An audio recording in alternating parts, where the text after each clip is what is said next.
Hello and welcome to another episode of the Happy Head podcast. I'm your host, Paul. Try saying that 3 times really quickly. And today I have the amazing Joe Howarth on with me. Joe is the creator and founder of the Happiness Club. We'll talk a little bit about that later on. Good morning, Joe. How are you doing? Good morning. I'm very well. How are you? I am superb, thank you very much. Apart from the fact that I've got the International Federation of Tree Lobbers, tree cutters going on around my house, so you may pick up some of that in the background. Thankfully, they won't come in and start cutting me into little pieces, hopefully. Fingers crossed. Fingers crossed, yeah, it wouldn't be very pleasant, would it? Not really. No. So, Joe, tell me, what's your story? I'm really interested in where did the Happiness Club come from and start, and how did you think about it and all that kind of good stuff? Okay, so it came from several sources that all kind of collided in my head one day. By trade, I'm an advanced hypnotherapist and a mindfulness practitioner. So however many years ago, I was a jobbing hypnotherapist working with people. My specialism is stress and anxiety, so I was largely working with clients on stress and anxiety related issues. And I used to get clients saying things to me like, I need to put you in my pocket and take you home with me, or can you come and live on my dining room table so that you're always there when I need to hear need your perspective on things. And I remembered feeling that way myself when I first had therapy, and I had this hour and a half with this amazing person once a week. And then I had to go out in the big wide world by myself for a week and manage for an entire week before I got that hour and a half with that amazing person again. So I can remember feeling that way and wanting that constant support myself.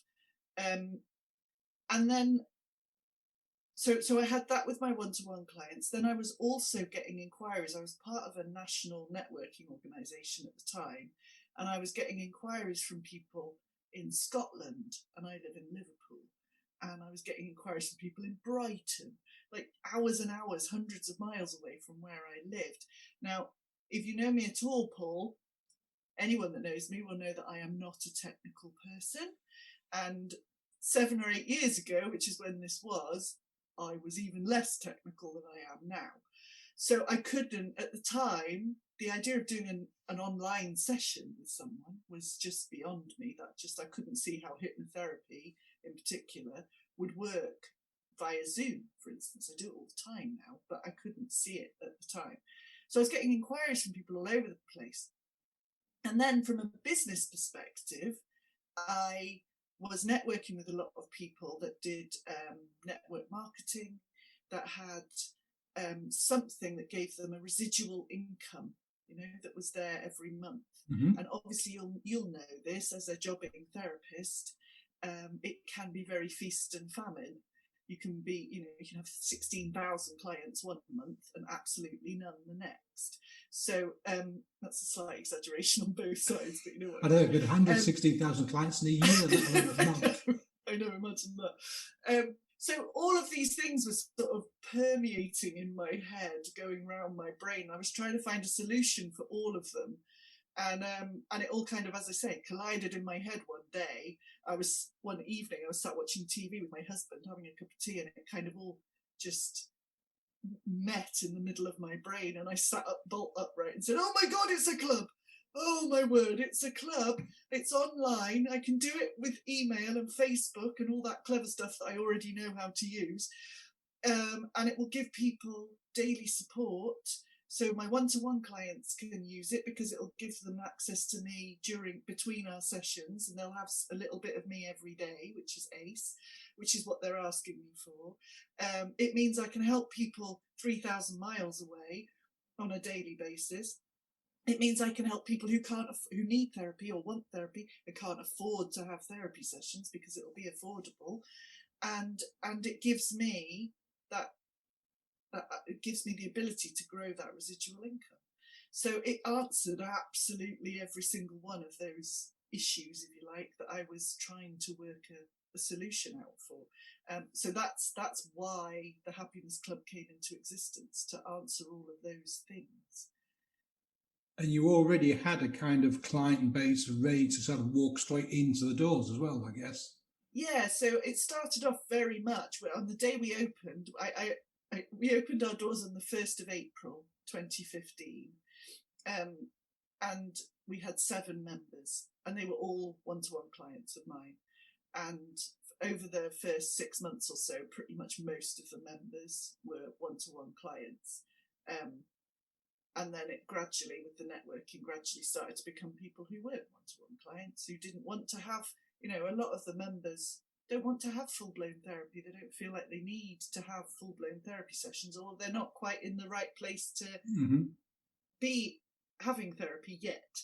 They're not quite, worked that way up to full-blown therapy.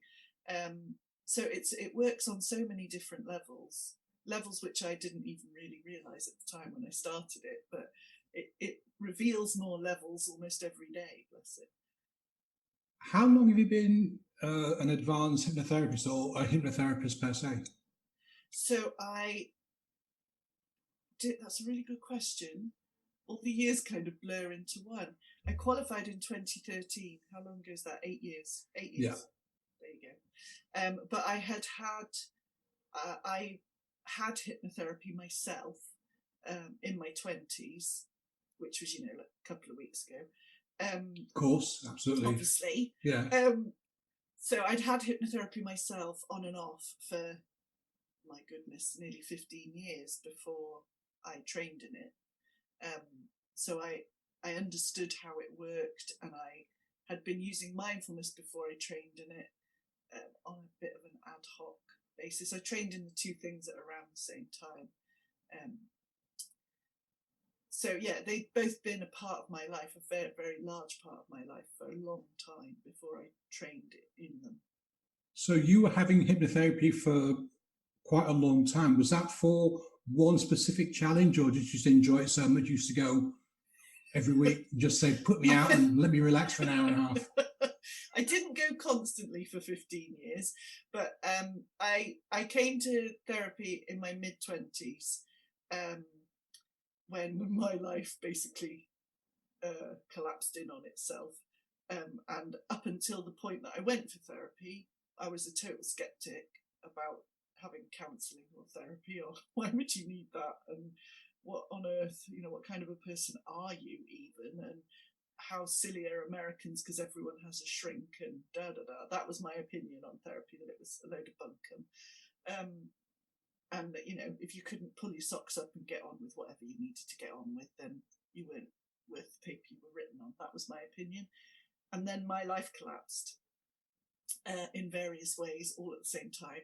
And I had a very good friend who was seeing a counsellor and hypnotherapist, and she talked to him about me, and he said to her, she needs to come and see me. Tell her to come and see me.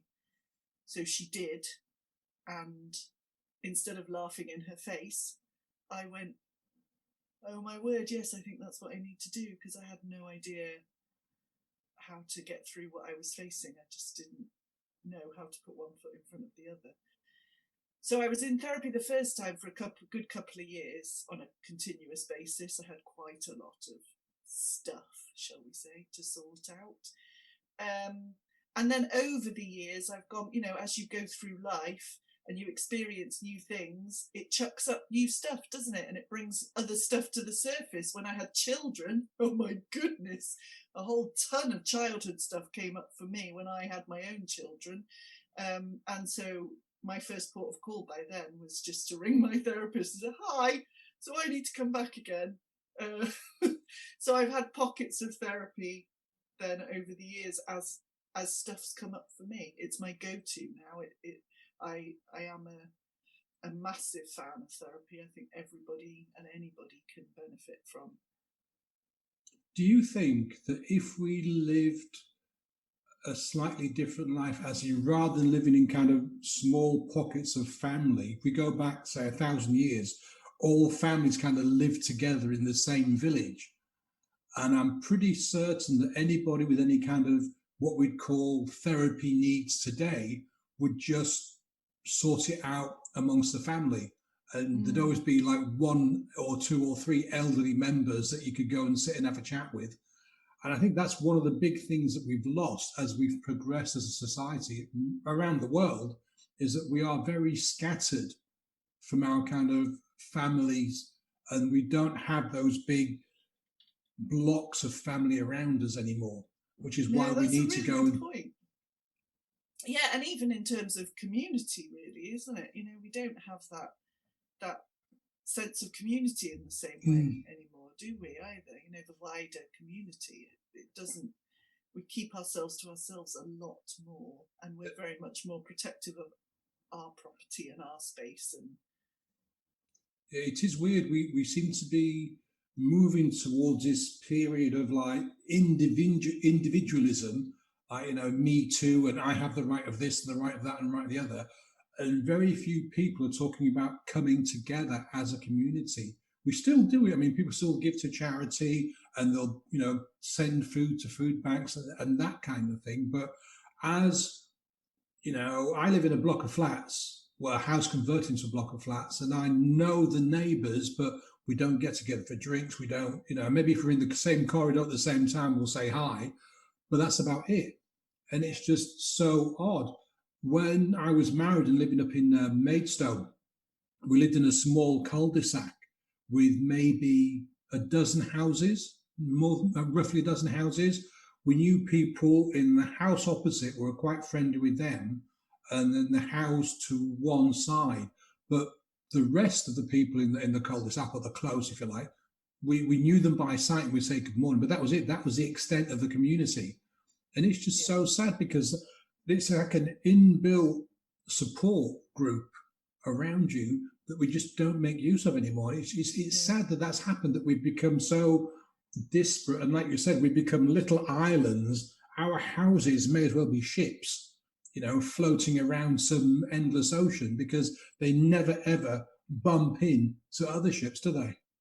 No, I really haven't ever considered it in that way before. But you're absolutely right. We have a similar thing here. We live in a semi-detached house on a smallish close, and we know the people next door and over the road, but we don't socialise with them.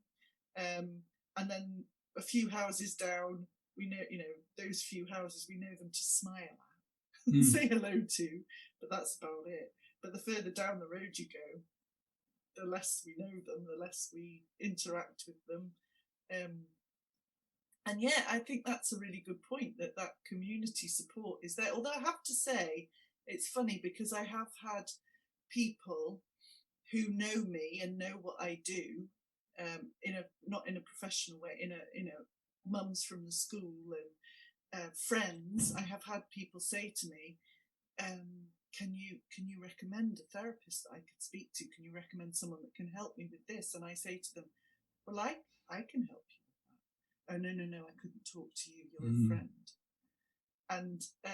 And they prefer to speak to a stranger, which obviously you're not a stranger for very long when you become a therapist, because they tell you their inside leg measurements, don't they? So, it's most of them anyway. So, but yeah, I have had people that know me personally, that because they know me personally feel uncomfortable with working with me and would prefer to speak to someone they've never met before. And that is sad, because do you remember the old movie Crocodile Dundee? Yeah. Right. He's at a party towards the end of the film, and they're talking about shrinks. The Americans in the group are talking about shrinks, and he interjects. Crocodile Dundee goes, "What's your shrinks?" Or somebody explains, and he goes, "You don't have any mates? Because if we have a problem like that, we talk to our mates." And I thought that is just such an important thing. People go to therapists because we don't have anybody else we can talk to. Because a lot of therapy is, you don't come to me for a solution. We talk, and you talk it through, and that kind of thing. When if you had really close friends, like mates, as Crocodile would say, you'd go and sit and have a beer with them in the garden, and you'd talk about it, and you'd kind of resolve it with a conversation. Yeah, a lot of the time. But we just don't do that now, do we? We don't do it as much. I mean, I think there is a gender split there as well. I think women do that a lot more than men. That's an utter generalisation. It is, because how many of your close female friends are your clients and that were friends first? That's a very good question. 0, I would probably guess. 0. Yeah, there you go. You see, I have some past clients who are now very good friends. That's the wrong way. I said friends So, first, yeah. then clients. So you see what I'm getting at? There are still boundaries beyond which we won't share certain things that we need, help with, and especially amongst blokes as well. It's really bad. Guys are terrible at talking about stuff. Yeah. But then again, I see that as making therapy even more vital. Oh, absolutely. I could agree more. Because quite a number of the members, people do make an assumption about the Happiness Club, for instance, that it's full of women. And yes, the majority of the members are women. But no, I would say roughly about 40% of the members are men, which I love. I love, love, love.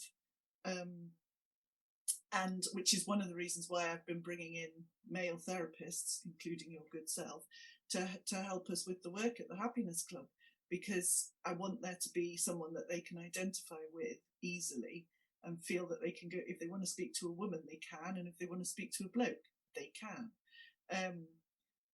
So yeah, I mean, that for me makes therapy even more vital, because it allows people.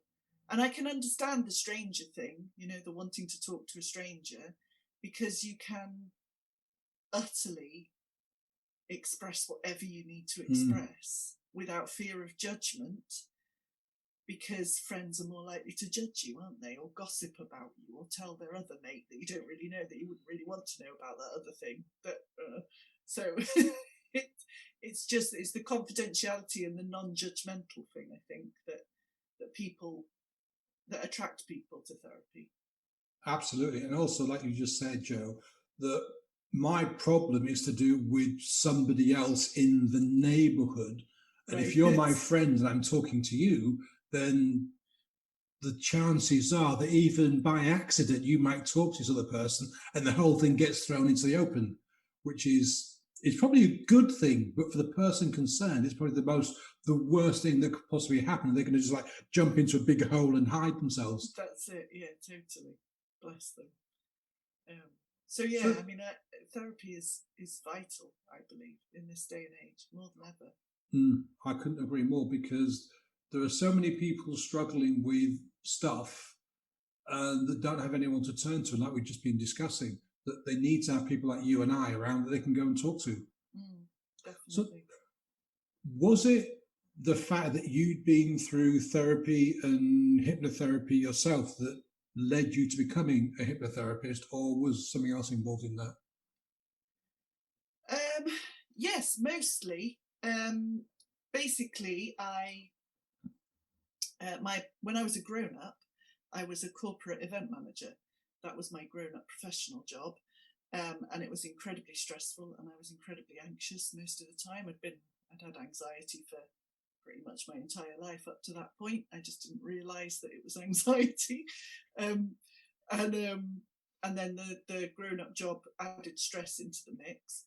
And I gave that job up when I had my children, because event management and children don't mix in the slightest. You work ridiculously long hours in event management, and I didn't have children to put them in the care of somebody else while I went and travelled around the country 5 days a week. That wasn't it for me at all. So I gave my job up, and then went slightly doolally, because I'd given my job up and I was stuck at home with a toddler and a baby, which was quite the hardest work I've ever done in my entire life. So yeah, when my youngest daughter was about 6 months, I did properly lose my, trying not to say a swear word now. You can if you want, I don't mind. Oh, I lost my shit. There you go. And as I said before, things from my childhood started coming up, and I started treating my children the way that I had been treated when I was a small child, and caught myself one day literally screaming in my 3.5-year-old daughter's face, and stopped mid-scream in utter shock that this was me, and was like, no, no, no, no. No, this isn't happening. This is not the mummy that I want to be. This is not why I had kids. I did not have kids to fuck them up. I just didn't. And I got straight on the phone to my therapist and said, I have to come back right now. And it was as a course of doing those. So I was already not working, and went back for those therapy sessions. And as part of the process of working through that, obviously what came up was that I was just beside myself because I was used to working, and I wasn't using my brain except to watch Peppa Pig, which was just like, Well, it takes about 3 brain cells to watch Peppa Pig, doesn't it? Like, holy God. And it was just, and so I got talking with my therapist about what I could do, and I said to him, do you think I could do what you do? And he said, I've been waiting 10 years for you to ask me that question. I was like, oh, okay. You could have told me earlier. So then we kind of segued from having the therapy into him training me. So I trained with my therapist on a one-to-one basis, under the umbrella of the college that he trained with. So I got, in my opinion, the best freaking training ever. I got one-to-one. It took us just over a year to do the full training because I was fitting it around the kids, and they were tiny, and running a house and seeing my husband. And but yeah, for me, I got the most amazing training because I trained with the man that helped me change my life. So it was mind-blowing. It was amazing for me. Is he the man you describe as your mentor? Because in a post I read of yours last week, you say something like 20 years ago, my mentor said X, Y, and Z. Is this the person you're referring to? Yeah, that's him. So he was my therapist. He helped me absolutely transform my life. And then we kind of, as has happened with a few of my clients, we kind of segued into friendship. And then I would go back for therapy every time that I felt I needed some more support. And he's in his late 70s now. He's adopted granddad to my 2 children. He's part of our family. He just, he's the man that trained me. He mentors me. He has taught me pretty much everything that I know, in terms of the work that I do, well, in terms of life, the universe, and everything, to be fair. So yeah, he's a huge part of my life, huge part of my life. What would you describe the difference, because you said this right at the start of our conversation, between an everyday hypnotist, hypnotherapist, and an advanced hypnotherapist? What's the difference? So for me, it's simply the tools and techniques that you use. There are so many different schools of hypnotherapy and so many different types of hypnotherapist.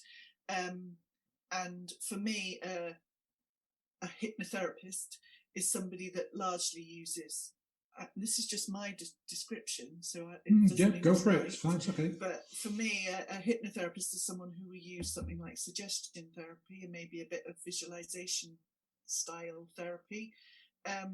An advanced, so the college that I trained with offer that kind of training, but then also the advanced training is where we start using NLP techniques in hypnosis and other, I don't know how to describe them, just a range of other techniques, tools and techniques that we can use with clients in hypnosis. So yeah, it's literally just the next step up from their basic hypnotherapy training. The reason I asked the question is that I have to laugh smile sometimes when I see posts from people that say, well, last week I did the basic course in this week I did the advanced course in this, and next week I'm doing the master's course in this. Something. So you've done 3 weeks worth of training and you've gone from complete novice to master. And it says so on a piece of paper. How the hell does that work? So So the college that I trained with, their basic hypnotherapy training is, I think, a minimum of 6 months. And then you have to do that first, which obviously I did with Eamon, and then the advanced is another 6 months on top of that. And it took him and I slightly longer than that to do the whole thing because I was working around 2 kids. So it was. So what do they cover in the basic course? It's 6 months worth of hypno training. Lots of stuff like lots of the theory behind, the history and what it is, and Ericksonian this and Ericksonian that, and Dave Ellman and Dave Ellman, he's the Swan, isn't he? The Swan guy. I don't know, is he? I think he is. Could be. I'm gonna have to look that up. So you learn about the key figures in hypnotherapy across the years. Do you know what I mean? Where it came from, and different ways and different theories that people had about it, and all of that stuff. And then learning how to, different inductions of how to put people into put them under, how to guide them in, and then writing, using suggestion therapy scripts, but how to use them and write your own and all of that stuff.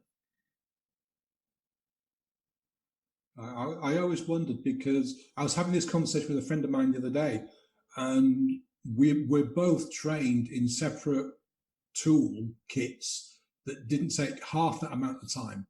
And so we're kind of thinking, well, what do they do to pad out? Because there was one course we saw that was a year. That was like every weekend and several hours during the week. And I'm thinking, what the hell are they putting in this course? We sat down and we actually wrote a curriculum ourselves. So we'll do the history. Yeah. We can go right the way back to, so Pythagoras and someone who talked about it. And we can talk about Anton Mesmer. And so we went through this entire list of what we could put into a course. Because when you think about it, the actual learning to hypnotize a person, the basics you can do in an afternoon pretty much. And then you kind of just build on that, the different tools and techniques and skills and stuff. That's it, totally. So when I say 6 months, I don't mean 6 months full time. I mean, it was, if you did, I did it with Eamon, I did it on the one-to-one. So again, my training was slightly different to doing a course, if you like. But the college that I trained with, their course was like 1 weekend a month for 6 months. But the reason they did that was because a large part of it was practice. Was you would learn the set of techniques on the weekend, and then you'd have a month to go and find the victims to practice on. Yeah, to practice on, and to meet up with each other, and to come back with questions for things that had happened. And that for me is a massive. I'm running my very first hypnotherapy training course at the moment. I started it last year. Oh my goodness, we did our first 2 days and then lockdown hit. So it just went out the window. So we started again last month online, doing little bite-sized chunks, going back over what we did in the first 2 days. I'm very much hoping by the time we've covered all of that again, we'll be able to meet back up in person. But my course is a 9-month course, and it's 2 days a month for 9 months. Because of to get the accreditation from the General Hypnotherapy Register, you have to put in so many hours that the trainees have to put in. It's something like 450 hours. So the shortest amount of time that I could make that work in was 6 months. And I have other things to do. And so do my trainees. So I elongated it a bit to 9 months to give us some flex, to give us some time space. But for me, that's the hugest part of learning to be a hypnotherapist. When I was training with Eamon, we went back over and over and over and over the inductions, and over and over and over the techniques. That's for me, that's the key part, is the practicing, is the rehearsing of it, to get it absolutely right, so that when you work with a client, it's second nature. It just flows out of you. It just, and you know that every inflection and the way that you're saying every word is absolutely the best it can be to help that client get into the optimum state so that you can do the work together to the best of everybody's abilities. That's it's a hugely practical. When we were talking about restarting my course, a lot of my trainees were like, well, let's just do all of it online. And I was like, no, we can't. They wanted me to start back like last September online. And I was like, no, it's not for me, this is again, just my opinion. It's not an online course because you have to be hands-on with someone. Ideally, you want to be in the same space as that person. Obviously we have the online sessions thing now, and it's good, and I get good results with it, but there's just no substitute for me for being in the same room as a person, in that same energy, in the same space, doing that work with them. It's huge. So for me, the training has to be, the bulk of it has to be in person. I can see what you're saying, but I find it interesting because since around mid-2019, most of my clients have asked to do Zoom lessons, so even before lockdown. And I've seen people from all over the world, but even people that live, 5 minutes up the road have said, can I do it online? And I'm going, yeah, sure. It's better if you come to the house, but, no. And I figured it out. The reason why is, for a lot of people, it's about sort of personal comfort, that they're in their own space, they know their own home, they know they're safe and all this kind of stuff. And also they don't have to worry about parking and finding times to put the kids here and there and all this kind of stuff. So a lot of it is down to practical convenience. Definitely, it's a lot easier. And when I first started out, because I had been an event manager and I was used to traveling, I'm from Somerset, I live in Liverpool. So I was an event manager for the best part of 15 years. So I was used to, travel doesn't bother me. I going up and down the M6 and the M5 several times a year to see my family down south. So traveling never bothered me. So when I first started networking, one of the barriers I came up against was well, I'd love to have, I live just outside Liverpool and I was networking in Chester, which is 45 minutes away. And I'd have someone say, oh yes, I'd love to come for some sessions. I'm like, brilliant. Okay, so this is my address. Oh my God, you're 45 minutes away. Well, and that would be well, I can't then. So I just thought, well, sod it. So I started going out to my clients, which is incredibly unusual for a therapist. But because I was traveling around networking anyway, and if I had 3 clients in that area, I could try and make them all on the same day and stuff like that. Because for me, I was like, well, why is that your barrier? You want to change your life, but you can't travel 45 minutes to do it. Well, I'll come to you then. And the conclusion I came to was exactly what you've just said, because they're in their space. They're in their, they can sit in their favorite armchair, in their absolute comfortable sitting room with a cup of tea with their mug, chatting to me, and then put that down, and they can have their dog on their lap. I mean, the number of dogs I must have hypnotized over the years. And the cats. Don't forget the cats. That's it. They can have their cat sat next to them, and they can be in utter comfort and feel completely safe because they're in their environment. That was the only conclusion I could come to, because for me it was like, how do you want to change your life but you can't travel 45 minutes to do it? When I first started out, I was going out to see clients, especially when I was looking for the case studies to get my certification. Yeah. And then very quickly I realized that I was going to stop doing that, because a number of times I'd book an appointment for Tuesday at 3:00 and I'd drive for an hour or 45 minutes or 35 minutes, whatever. I'd get there and they weren't there. Or they'd just, they'd forgotten, or something had gone on, one of the kids had kicked off and all this kind of business. And in the end, I just thought, this is a waste of my time. Yeah. I've not been paid yet because it's the first session. So I've had petrol money and parking fees sometimes. And I just said, no, I'm not doing it. I'm not going to go out to see people. They can come and see me. And then from there, it kind of morphed into, well, actually, yeah, I'm just down the road, but I'd rather we do it via Zoom session. So fine. Yeah. Whatever works It's, for you. I mean, it's They're the the clients. changing. That's it. I mean, I did get to the point where the traveling thing just wasn't sustainable for me in the end. I did it for a couple of years, and then I started saying, no, you need to come to me. And that's really when I started also, like you say, segueing then into online sessions. By that, I mean, this was probably 4 years ago, so I was a bit more able to use Zoom. So I'm just not technical. So it became, and I have to admit to being skeptical about online sessions to start with, but then I started getting the same kind of results with online sessions as I was getting with in-person sessions. I was like, oh no. So yeah, now I would say the majority, well, obviously now the majority of my clients, well, all of my clients are online right now, but even before lockdown, the majority of my clients were online clients. Yeah, I get the same results. Yeah. I haven't noticed any difference in the results that I'm getting, whether working online or face to face. Yeah.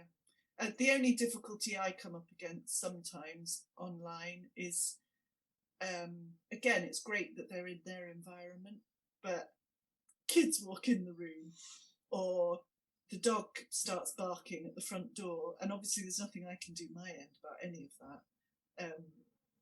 So that makes it doesn't happen often, but when it does, it's like, oh, okay, you were deeply in hypnosis. Well, what I do is when I do the kind of the consultation to decide whether or not they want to work with me, I stipulate that when we book a session, they've got to be somewhere quiet, undisturbed. Yeah. That means they've got to have no food on the stove, no washing machine's going to go beep, beep, beep, not expecting any deliveries. And they go, what about, why? Well, so we're going to be working together and I need you to be in a completely relaxed state. And you can't be in a relaxed state if your washing machine is beeping or you've got something on the stove or you're expecting an Amazon delivery, because part of your brain's going, I've got to listen out for that. Yeah. And so we can't get as good a result. And to be fair, now most of my clients do that because okay, welcome, hi Joe, how are you doing? Blah, blah, blah, blah. We all sorted, yeah, I've checked and I've got no deliveries, this, and this. And clients are very good because they want to get a result. Yeah. They want to get this thing sorted. Yeah. So the kids have been nailed to their beds or, they've been gaffer taped to a chair. The husband or the wife has been locked in the shed and all this kind of stuff. So they're just not disturbed.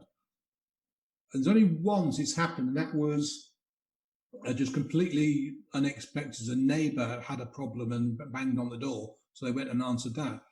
But I say to them, when you're doing the induction, if something happens, if the house burns down, you're going to wake up and you're going to deal with it, kind of thing, Yeah. So they're fine. Yeah. But yeah, it's so I'm very comfortable working online now. I see. Yeah, me too. It's going to be weird if a client says to me after lockdown's ended, "Can I come and see you?" I'm going, yes. All right. Yes, yeah, that will be strange. You don't want to do it online. I know we'll be running away from our screens after lockdown, won't we, as far as we can? I doubt it. I'll probably still be sat in this chair talking to clients because I see people all over the place. So, it's the way it goes. Anyway, so what you got going on right now, Joe? So right now, my focus is largely on the Happiness Club and building that up to be a support service for as many people as humanly possible. I'm running a free 5-day experience at the end of March. It starts the 22nd of March for anyone that wants to come along, and it's via Facebook, via a private Facebook group, but to give people a flavour of how the Happiness Club works, what it actually is. So they get to join this group for 5 days and we kind of recreate the Happiness Club experience in those 5 days for them. So if anyone listening to this would like to join in with that would be absolutely lovely. And yeah, that's my main focus these days. Is I'm not as jobbing a hypnotherapist as I used to be. I don't work with that many people one-to-one anymore. For me, it's about helping as many people as possible via the club and having that support system in place for them, which obviously, as I said before, includes your good self. So excellent. because I'm in it, of course, so it's just Obviously. going to go through the roof now. Yeah. I'm going to ask you this question that I ask everybody, and it's in kind of two parts. If you could go back in time and change something, would you? And if the answer is yes, why? So, no, I wouldn't. You wouldn't change anything? Nothing. The temptation is there, obviously, but actually, I mean, the thing that sent me to therapy in the first place when I was 25 was my lovely dad dropping dead of a heart attack. That's what crashed my world and made me realise I wasn't as sorted as I thought I had been for the last 25 years. And so there's a temptation to think, well, I'd go back and I'd change that. I wouldn't have him pass away. I would have him still be here. I would have him be able to meet my children and my husband. But at the same time, his passing is absolutely what set me on the path that I now walk. If he hadn't gone, I don't know that I'd be doing the work that I do now, that fulfills and satisfies me in a way nothing else ever has. So whilst it would be super lovely to have him back and to have had the last almost 25 years with him, and like I say, for him to meet my husband and my children, at the same time, I wouldn't be who I am now if that hadn't happened. Absolutely, without a shadow of a doubt. And that goes for every shitty, horrible thing that's ever happened to me and every brilliant, amazing thing that's ever happened to me. If any one of those things had been done in a different way, I wouldn't be me now. I wouldn't be sat here having this conversation with you right now, because I would be a different person. Absolutely. And I quite like who I am. So it's interesting. If you go back and think about every single decision you've ever made, that leads you to where you are today. And if you changed any one of those decisions, a bit like the movie Sliding Doors, you wouldn't necessarily be sitting here. You could still be an event manager, or you could be sitting here without a job, because the event manager stuff, unfortunately, at the moment, has pretty much shut down. Yes, or you could be a complete nervous wreck drinking 5 bottles of Guinness every night. Yeah. I might never have met my husband. I might never met your husband. My children. We just don't know. No. So no. I mean, I know it's a hypothetical question, but no, there isn't. I wouldn't change anything. Brilliant. And interestingly, most people that I've talked to on the podcast have the same response. I think only one person said yes, they'd like to change something if they could. So listen, before we go, Joe, it's been brilliant chatting with you. Where do people get to know more about the Happiness Club? Where's the best place to reach out to you? So the best place is our website, which is thehappinessclub.co.uk. It has information about all the different work that we do, the club itself, the membership club, but also the work we do for corporates and for schools across the country. So yeah, happinessclub.co.uk. And is the information about the 5-day experience on there as well? No, because that would make too much sense. The information about that would be on our Facebook page. I know, I told you I'm not technical. That would be on our Facebook page, which is the Happiness Club Ltd.